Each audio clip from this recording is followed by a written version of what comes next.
আমরা মুসলমান হয়েছি উত্তরাধিকার সূত্রে, আব্বা মুসলমান আম্মা মুসলমান।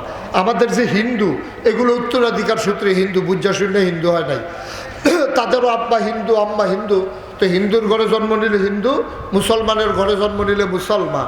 কিন্তু পৌত্তলিক আর যারা মূর্তি পূজারী, তাদের ঘরে জন্ম নিয়ে যারা মুসলমান হয়েছে, তারা টের পাইছে ইসলাম কারে কয়, ঠিক কিনা?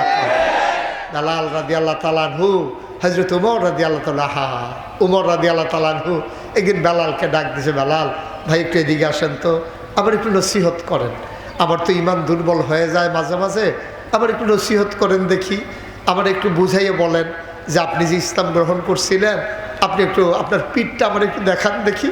বেলাল লজ্জা পেলেন। বেলাল বললেন, ওমর এটা দেখানোর কিছু নাই, উমাইয়া আমার উপরে নির্যাতন করেছে, এটাই জেনে রাখেন। কয় নির্যাতনের কিছু চিহ্ন আমি দেখতে চাই। বেলাল পাঞ্জাবি খুললেন, ওমরের দিকে পিঠ দিয়ে বসলেন। ওমর কয় আমি তাকিয়ে দেখলাম বেলালের জায়গায়, পিঠের ভিতরে জায়গায় জায়গায় গর্ত হয়ে আছে, মনে হয় যেন খাবলে খাবলে কামড়ে কামড়ে কে গুস্ত নিয়ে গেছে। আমি বললাম, বেলাল এই অবস্থা কেমনে হইল? অত্যাচার শুনেছি, কিন্তু পিঠের ভিতরে গর্ত হইল কেমনে? বেলাল কয় সারাদিন আমারে উপর করে শোয়াইয়া ওই আকাশের দিকে মুখ করে, সূর্যের দিকে মুখটা দিয়া তপ্ত মরুভূমির বালুর মাঝে আমারে শোয়াই দিত। বালুগুলো এমন গরম হয়ে যেত, ধানটা দিলে খই হয়ে যাবে, চালটা দিলে মুড়ি হয়ে যাবে। এমন উত্তপ্ত বালুর মাঝে যখন শোয়াই দিত, রাত্রির বেলা আমারে পিটাইতো বাবলা গাছ দিয়া, কাঁটাগুলো বিধে বিধে পেটটা চৌচির হয়ে যেত, পিঠটা ফেরে যেত, কেটে যেত। ওইগুলা দিয়া যখন গরম বালুগুলা ঢুকতো, মনে হইতো আমার রুহটা বের হয়ে যাবে রে ভাই। আমি পিঠ উঁচু করে থাকতে চাইতাম, ওরা আমার বুকের ভিতরে পেটের ভিতরে বড় বড় পাথর দিত, তারপরেও আমি কোনো মতে বেহুশের মতো পড়ে থাকতাম। সন্ধ্যা যখন হয়ে যেত, বালুর উত্তপ্ততা যখন কমে যেত, আমার জন্য ওরা ওই শাস্তির ব্যবস্থা করত। লাকড়ি এনে আগুন ধরাতো, দুই পায়ে দুই হাতে চারজন ধরে আমারে ওই জ্বলন্ত আঙ্গারগুলার উপরে শোয়াই দিত।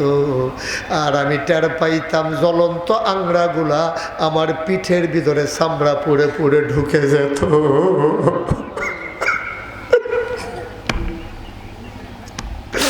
আপনি যে পিঠের ভিতরে গর্ত দেখতেছেন, ওই গর্তগুলা সেই গর্ত, ওই যে আগুনের কয়লাগুলা দিয়া পুড়ে যেত, আমার পিঠ ভিতরে ঢুকে যেত, ঘা হয়ে যেত।